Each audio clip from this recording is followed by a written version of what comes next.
दोस्तों, हम अपने बच्चों को खांसी आने पर डॉक्टर द्वारा प्रिस्क्राइब या खुद केमिस्ट शॉप से लेकर कोई ना कोई कफ सिरप देते हैं।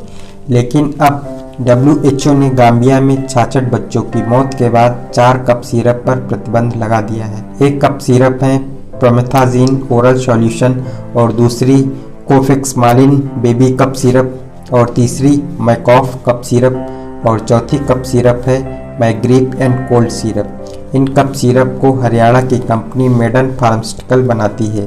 सितंबर 2022 में इन कफ सिरप का इस्तेमाल गाम्बिया में किया जा रहा था।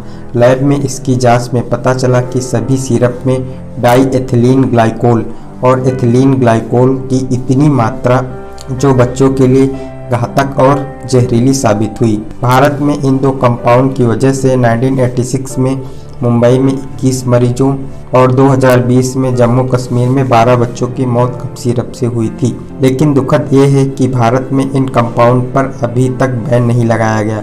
ये कंपाउंड कार्बन कंपाउंड है जिनका उपयोग सिरप में सिर्फ स्वाद बढ़ाने के लिए किया जाता है। इसमें न खुशबू होती है न स्वाद में मीठा होता है। सिरप में निर्धारित मात्रा से अधिक कंपाउंड मिलाने पर यह जानलेवा हो सकता है।